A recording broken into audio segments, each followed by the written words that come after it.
At 05:05 local time, a U.S. Navy destroyer slips through the crowded tanker anchorages of the Persian Gulf at 30 knots. Every radar and radio aboard kept silent. The ship is racing toward a pre-planned firing point roughly 55 miles off the Iranian coast. Inside her launch cells are 8 Tomahawk cruise missiles assigned to a target near Darkhovin, where Iran is attempting to restart part of its nuclear program.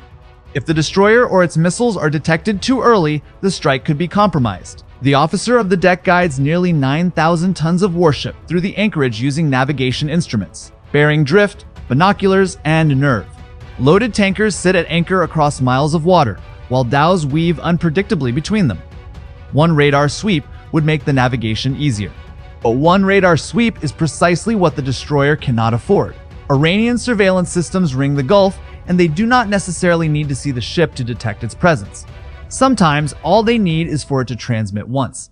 On the chart table, known Iranian coastal radar coverage is marked in red, and the destroyer's track threads the gaps between those detection zones.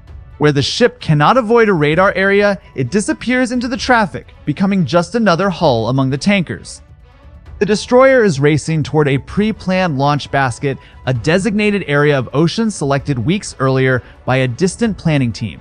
Every Tomahawk mission begins with a first waypoint, a fixed point each missile must reach before the remainder of its route matters. 8 missiles, 8 routes, 8 first waypoints. This stretch of water is the critical position from which all 8 can begin their assigned trajectories. At Bayvo 9, the navigator confirms that the destroyer has crossed the designated line. The throttles come back, and 30 knots becomes 8. The ship settles into a slow, almost casual turn. To anyone watching from above, it could look like an ordinary vessel drifting across the Gulf. Then, at 05:12, a square hatch on the forward deck opens.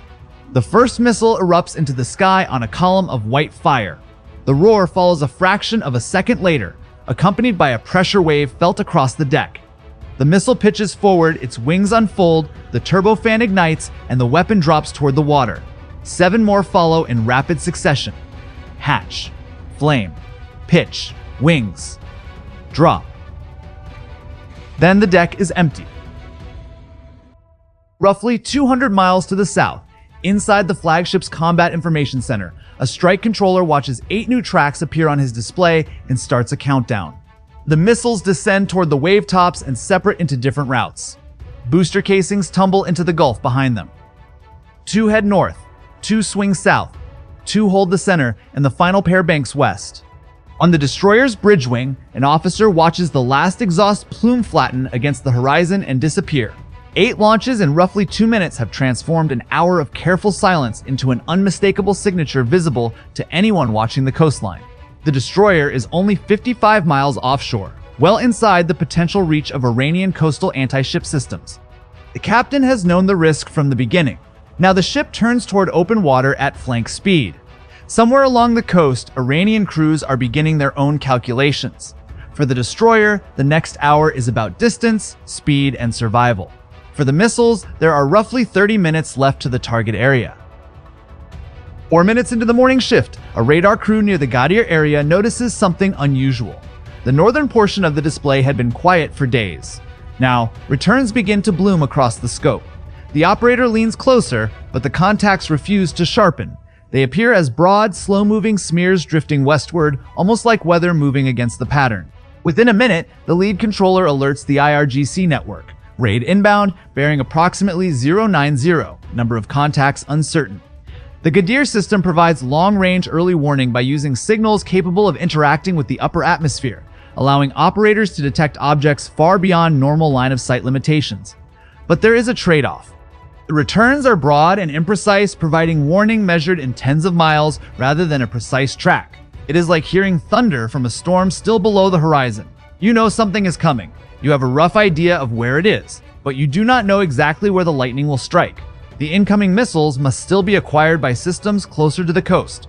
21 miles from shore, the lead pair crosses onto land, climbing just enough to clear the terrain while remaining extremely low. They skim across the Khuzestan floodplain, passing beneath prominent structures and above the surrounding landscape. The attack has entered its final phase, and the clock is still running. On a levee south of the coastal road, a farmer feels the ground tremble before the sound of the engines reaches him. Two gray shapes disappear behind the palms before he can finish turning toward them. Farther west, the trailing pair breaks away, heading toward the Iraqi border at an angle nearly 40 degrees from the target. That maneuver reflects the Tomahawk's central trade-off: speed sacrificed for a very different kind of survivability. Over water, it flies only a few dozen feet above the waves. Over land, it stays low enough to exploit the terrain itself as a shield against ground-based radar. Imagine a man crossing a mile-wide pasture on his stomach. From the farmhouse porch, he remains invisible until he reaches the fence. The problem for these missiles is that the farmhouse has a gun on its roof. At Avaz, a truck-mounted radar mast is rising to full power. Cued by the long-range Gadir system, the battery searches the inbound sector, its radar beam pressed close to the horizon. The moment the lead pair enters its line of sight, the crew launches. Two interceptors burst from their canisters, accelerate toward the threat, and ignite their engines in flashes of orange flame.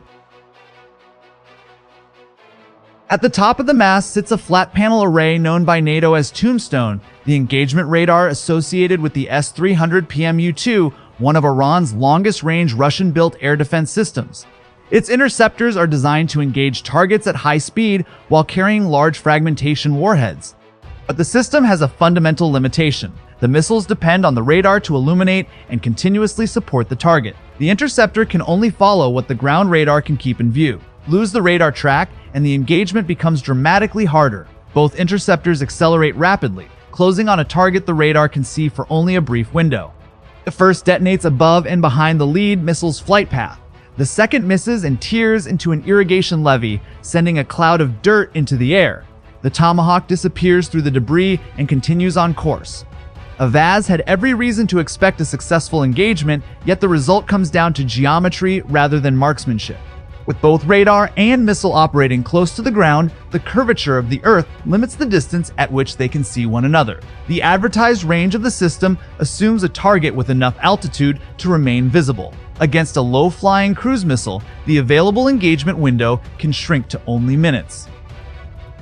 The planners have taken advantage of that limitation, shaping the routes so the missiles cross the battery's coverage rather than flying directly toward it. The radar spends its brief engagement trying to maintain a track through ground clutter while the target moves rapidly across its sector. The crew performs its role correctly, yet the result is two impact craters in a wheat field and a missile that keeps moving.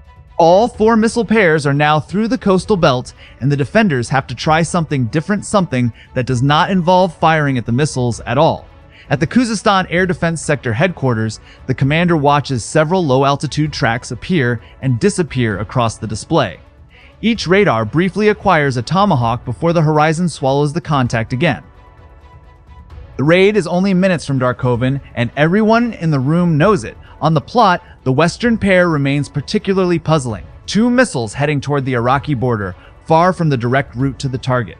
One officer suggests decoys. Another suspects a separate objective. The commander lets the debate continue while keeping his attention on the remaining tracks. The problem is becoming clear. Each radar can hold a low target only within its limited line of sight window. At these speeds, the available engagement zone may last for barely a minute. Several radars must therefore hand the track from one to another, but every handoff risks losing it. The command post is trying to build one continuous picture from a series of fleeting contacts, and every second matters. Then the province tries to attack the missile's navigation instead. Electronic warfare vehicles begin transmitting powerful interference across the GPS spectrum. The effect is immediate. The satellite fixes inside the missiles begin to degrade. From the ground, the jammer trucks appear almost ordinary vehicles surrounded by antennas and rotating equipment, performing a single task: overwhelming signals that are already extraordinarily weak. A GPS signal travels thousands of miles from orbit to Earth at a power level barely distinguishable from background noise. A receiver can recover it only because it knows exactly what signal to look for. A jammer does not have to be sophisticated. It only has to be close enough and powerful enough to drown that signal out. Imagine trying to hear a phone speaker across a packed stadium while the entire crowd suddenly starts shouting. The phone is still transmitting. The message has not disappeared. It has simply become impossible to hear. If the incoming missiles are relying on GPS for their navigation, the defenders may have just created their first real opportunity to disrupt the raid. The missiles are still moving. The target is still ahead.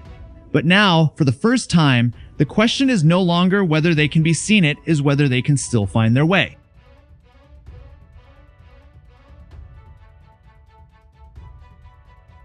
The switch comes with a price. Every airliner over southern Iran has just lost reliable GPS, and approach control at Avaz is forced back to paper strips.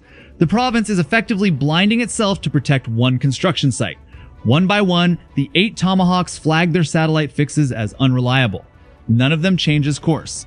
20 seconds after the jammers come alive, the lead pair crosses a canal cut, takes a terrain reference, and continues. Look beneath the missile, and you can see a small, flush-mounted radar altimeter window. It is one of the ways the missile can determine its position without depending entirely on signals from the sky. Inside, inertial sensors continuously track every turn, climb, and descent from launch. Nothing needs to arrive from outside, so there is nothing for a jammer to silence. But inertial navigation gradually accumulates error. Left completely unaided, that error can grow large enough over a long flight to push the missile far from its intended aim point. That is why the missile periodically scans the terrain beneath it, measuring changes in elevation and comparing the pattern against a digital map loaded before launch. When the terrain matches, accumulated drift can be corrected. 40 miles to the south, the battery that has been relying on external cues has the same problem. It does not need GPS either. The terrain matching system needs recognizable changes in elevation, yet much of the Khuzestan floodplain is remarkably flat. One stretch can look almost identical to the next, so the planned checkpoints favor levees, riverbanks, and other raised terrain. A few feet of man-made elevation can give the navigation system something distinctive to recognize.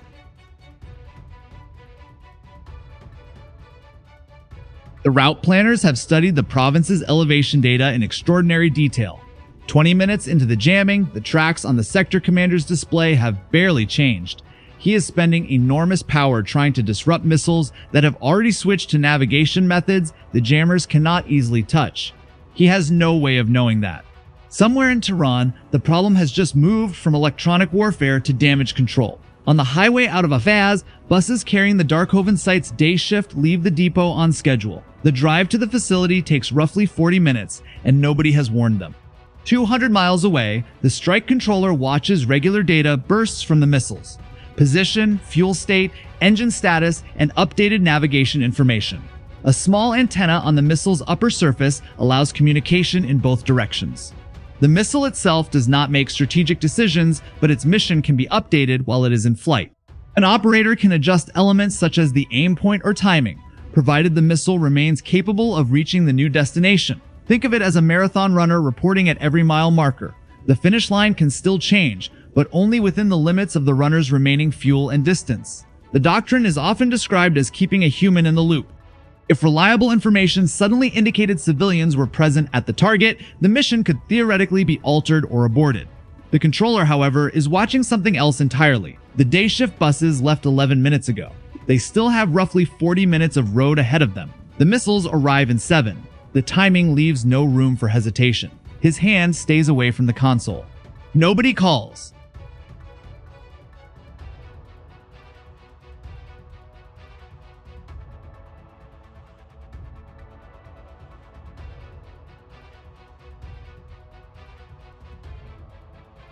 Seven minutes out, the 4 attack headings begin bending toward the same square mile, and their paths cross the coverage area of another waiting air defense battery.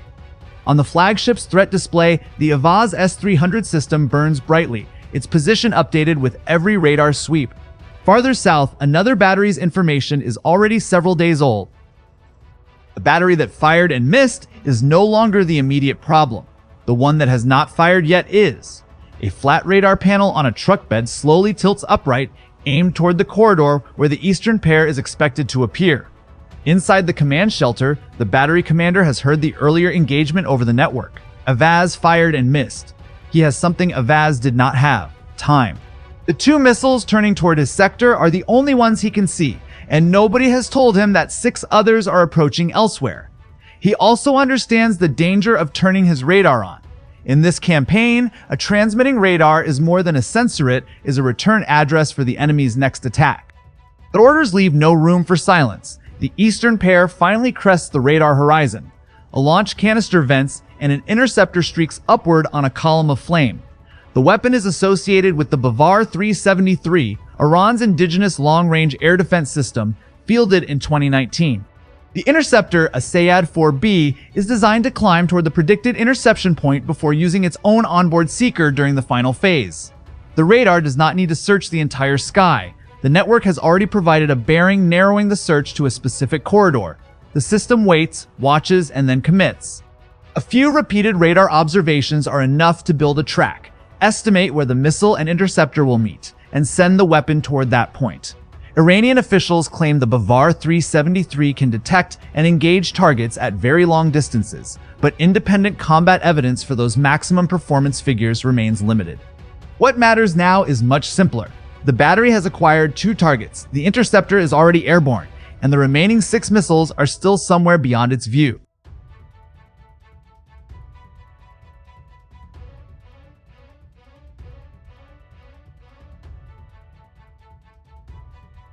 Against a target this low, the entire engagement chain has to happen inside the narrow space between the radar horizon and the fence line.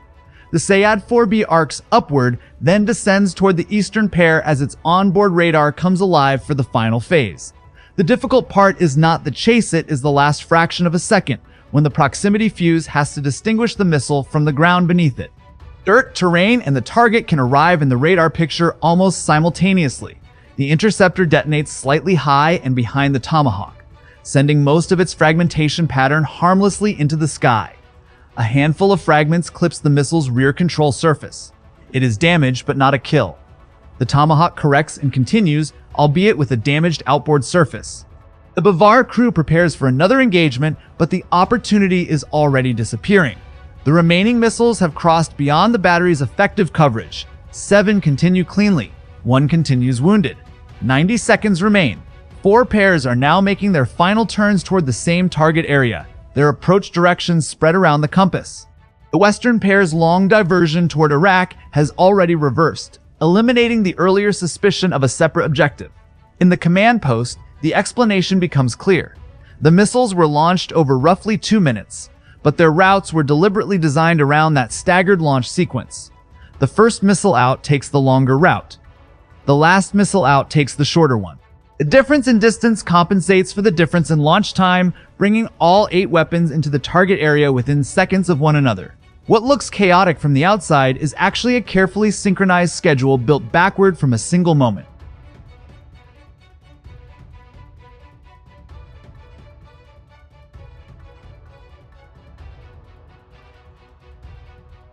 Now run the defender's clock. Every new target requires detection, tracking, identification, engagement, and, if necessary, another engagement after the first attempt. A radar can turn quickly, but a fresh track still takes time to establish. 4 approach directions arriving almost simultaneously create a problem no single battery can solve at once. Engage one, and the other 3 continue.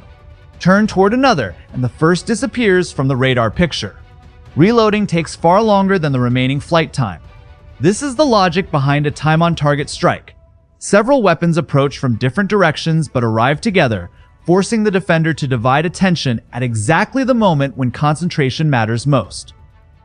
At 0542 local time, the first Tomahawk reaches the Darkhovin construction site, followed almost immediately by the remaining impacts. The target is not a hardened underground facility buried beneath a mountain. It is an above-ground construction complex. Excavated foundations, cranes, concrete equipment, steel forms, and material yards. The objective is therefore not deep penetration, but the destruction of vulnerable industrial infrastructure. Multiple smaller warheads can affect several points across the site almost simultaneously, turning equipment, structures, and stored materials into debris and bringing construction to a sudden halt. Dust spreads across the floodplain as the impact sequence rolls through the facility.